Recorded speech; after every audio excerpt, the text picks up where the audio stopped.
নমস্কার, সালাম। আমি মোস্তাফিজুর রহমান, একজন পলিটিক্যাল স্ট্র্যাটেজিস্ট। আজকের এই ভিডিওতে আমি একটি গুরুত্বপূর্ণ বিষয় নিয়ে আপনার সাথে কথা বলতে এসেছি বা কথা বলতে চাই।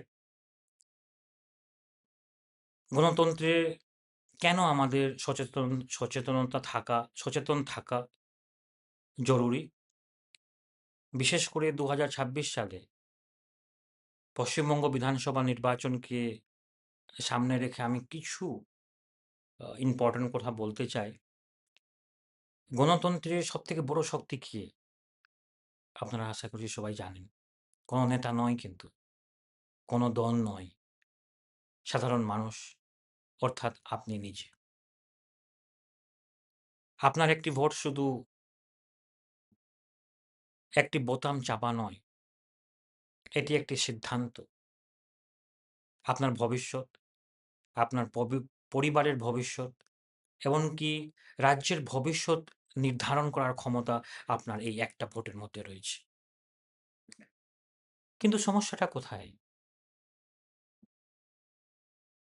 অনেক সময় আমরা আবেগে, গুজবে বা অসম্পূর্ণ তথ্যের উপর ভিত্তি করে সিদ্ধান্ত নিয়ে থাকি। কেউ ভয় দেখায়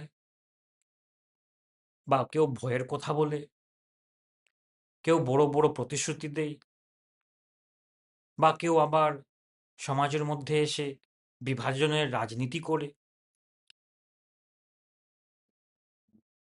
তো এই সমস্ত জিনিস আপনাদেরকে কিন্তু বোঝা আবশ্যিক দরকার। আর এখানে সচেতনতা থাকা গুরুত্বপূর্ণ।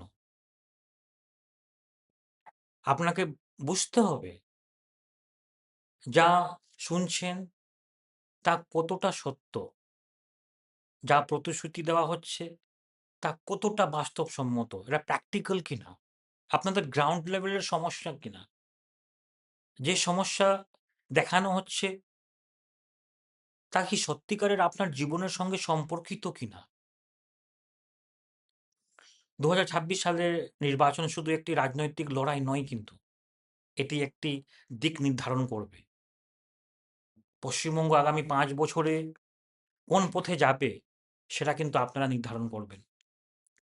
তাই একজন সচেতন নাগরিক হিসাবে আপনাদের দায়িত্ব তথ্য যাচাই করা, প্রশ্ন করা এবং নিজের বিবেচনার সিদ্ধান্ত নেওয়া।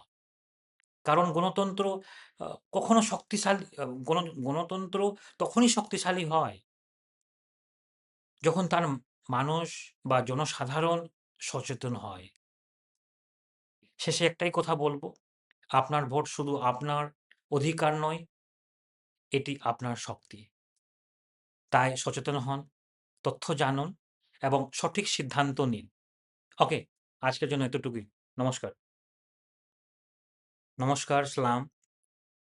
আমি মোস্তাফিজুর রহমান, একজন পলিটিক্যাল স্ট্র্যাটেজিস্ট। আজকের এই ভিডিওতে আমি একটি গুরুত্বপূর্ণ